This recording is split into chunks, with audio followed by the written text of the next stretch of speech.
So for this week's assignment, I wanted you guys to experiment with creating a milk box journal in a certain style of architecture. So I just want to share with you two completely different examples of what you can do and how you can approach this.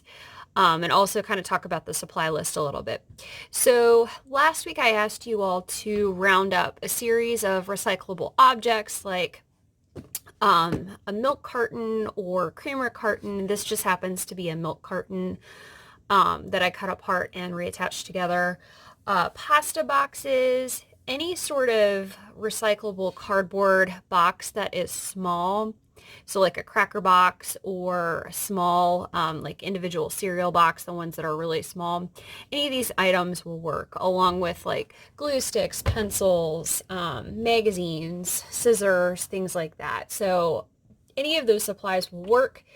And you're going to approach this based on what you really feel like doing, whether you feel like drawing or whether you feel like collaging or really even building off of this as your main structure.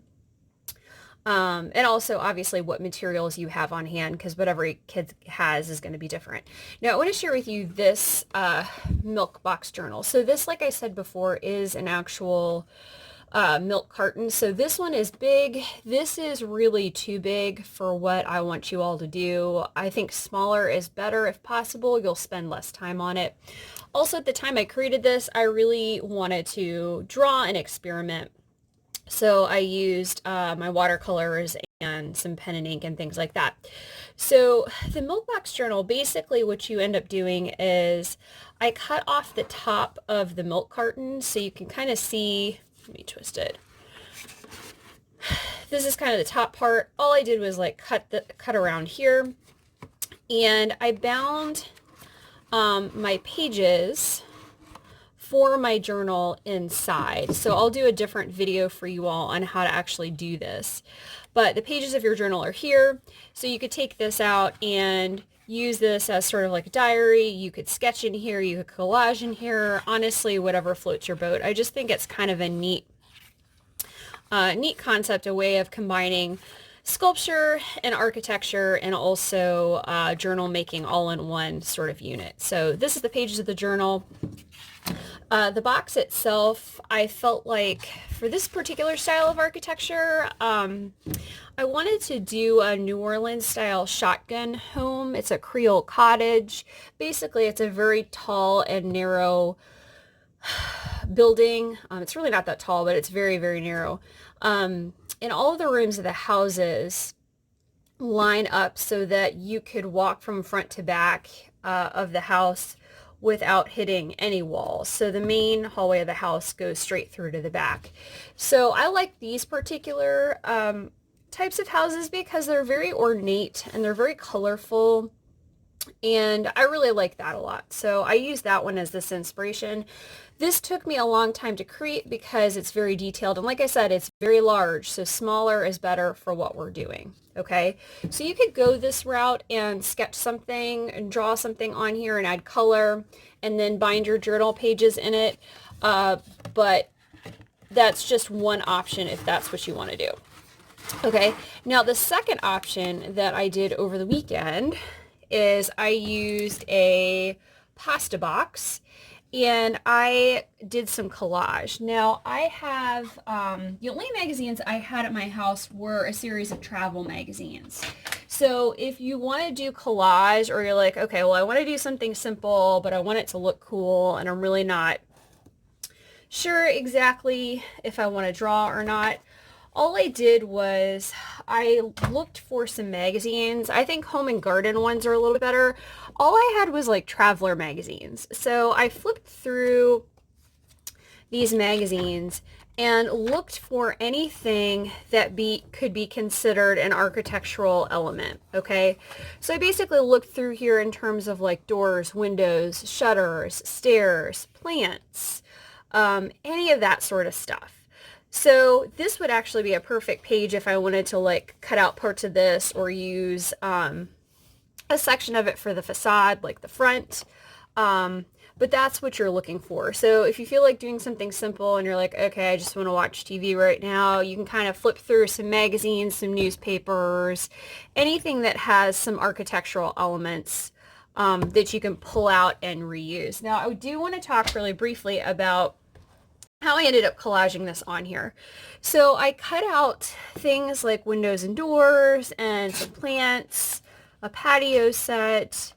I really like this VW bug here. I just thought that that was really cool. So I like cut that out and glued it on.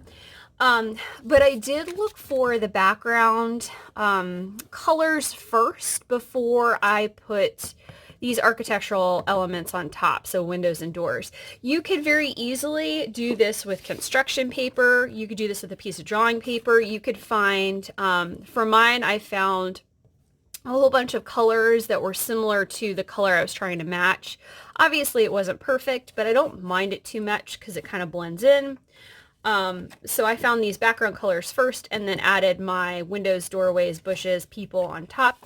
The other thing, if you don't have any of this, you could very easily use a piece of notebook paper to kind of cover this entire box that you have and use that as like the siding of your building, and then either draw on top or collage on top with some of these architectural elements like windows and doors. This would make a really cool siding, I think. So use what you have to create something neat. The other thing I'm going to share with you in the next video is how to do the journal binding, okay, for the top. Now, this is my pasta box that I used. When I cut the top off, because it's one of those where it's like you reseal the little box, so it looks like this. These kind of popped off when I cut the top off. So I'll share with you kind of how to bind your journal pages in the next video. Whatever you create, whether it's something that's collaged like this, okay, or whether it's something that is handmade or hand-drawn like this, or whether you choose to build out from your original structure with a combination of elements. You could use popsicle sticks, toilet paper tubes, anything that you have. If you want to paint on this, you totally can.